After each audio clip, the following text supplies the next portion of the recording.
Do you find that your songs translate better because they are real, because they come from a real place, than something that was just like made up? Yeah, I mean, they're definitely. I wouldn't say that every song of mine is like 100% this happened to me. Like sometimes it's a lot of friend situations that have happened, or you know, I've written songs totally about Doctor Who, and then I'm like so into Rose and Ten, and I can't express it in any other way but then write a sad song, and I have to get it out. Yeah. So it depends on what inspires me, but I think the fact that I say really simple things, and I try to say them in a way that, you know, I don't know, just makes people connect with it and makes people feel like they can write that song, or that's I'm talking about their life. For sure. And it's very specific to me, but it's also general enough that I think people connect with it. And I don't know why, but I'm just very lucky that people like it and they connect with it the way they do, and hopefully I can continue to do that. Right on, right on. Any other audience questions? Yeah? What's your goal in music? My goal in music. I feel like I'm writing an essay right now. My goal in music. I didn't want to be a musician. Like I grew up loving to sing and doing things, but it wasn't a goal. And I didn't even learn how to play guitar or write until I was 20. And so my goal right now is not like to be the biggest or the most known person. It's just to be able to like support myself and pay rent and be able to travel and like help out my family and be able to do something that's awesome and not have to go to an office every day. Like if I could just sit in a room and write songs all day, that would be amazing. And that's pretty much like where I am right now. So I'm just trying to hold on to that as long as possible before I have to go work an office job. Were you in choir when you were in school?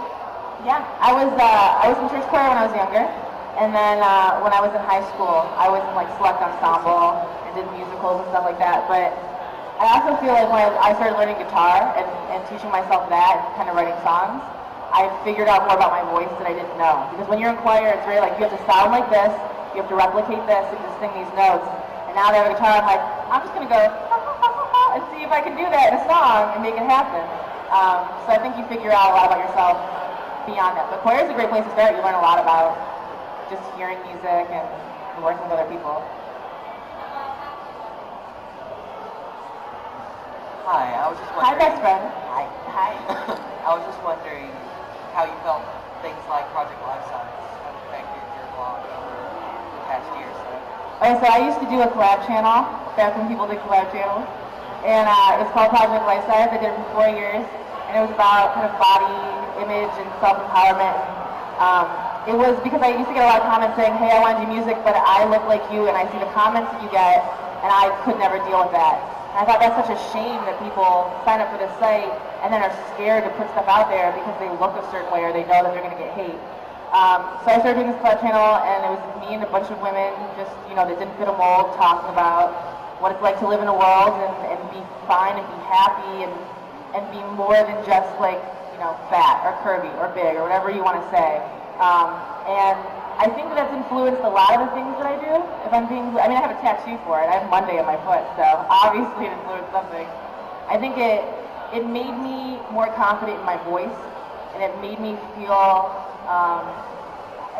like I could be as honest and open as possible. Like a lot of times, I'll cry in videos, I'll get angry in videos. It doesn't matter. And I think that Project Life Size was the place that started. I felt safe. I felt like that community embraced me. And then I could be who I was and not be ashamed of how I felt at the time about anything. And I think that has changed my music, that has changed the way that I interact with people, and I just appreciate things in a whole different perspective. Cool. That's really cool. I mean, like, it's funny how, you know, you do these videos and you inspire people, but how sometimes doing these videos can change and like inspire you in a way as well. Yeah, I mean, there are videos that I forget that I made, and I go back and I watch them like, who was that person? And I need to be that person today because I'm having a really bad day. Right. And I think that you can't feel too bad about life and feel too bad about yourself. But like you go to something like this and you meet other people. Like I've met, you know, people that have come to me crying because the song did something to their life, or a vlog changed the way that they thought about something. And you can't track that. That's not a number. That's not a subscriber base. That's just something like you've become a part of someone's life in a way that you didn't even realize. Right. And so that's it. That's a huge goal of mine. If I can just continue to be me, and that helps other people be themselves, then I'm doing the right thing. A lot of YouTubers, Tay Day actually said this, that like you know, it's hard sometimes because if you're having a crummy day, it's not always wise to go on Twitter and tell everybody you're having a crummy day. But then, for some you people... have to look at my Twitter, because I go on Twitter and say, I hate today, and I hate everyone in the world. Yeah. But it's funny because I think that sometimes if you get into like, you know, like for example, Shay is like one of the most happy people I've ever met, and he's genuinely that happy on and off camera. Yes. And I think that, you know, if he was having a bum day, I mean, like, you know, I'm not sure whether he would feel like, you know, scared to kind of say that to his audience, and whether he'd be letting them down because he'd be like not happy. But then, like, I think, for example, you, I mean, like, you're up, you're down, you're everywhere. I feel it's like, yeah. I'm like, I'm a musician. This is what, I'm a Scorpio, I'm a musician, I'm a woman. Like, this is what I am, I'm complicated.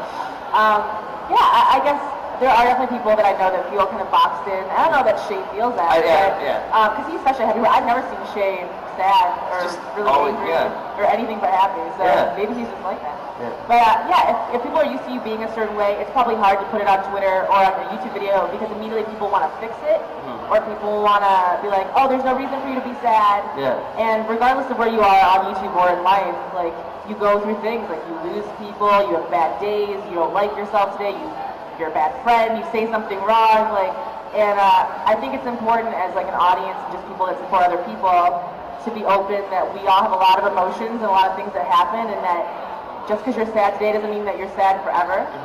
It's okay to not be okay, and to be open and honest about that. And yeah, I'm lucky that I don't feel boxed in by that. People, you know, if anything, you can tell I'm having a bad day if I'm really sarcastic and just really drunk.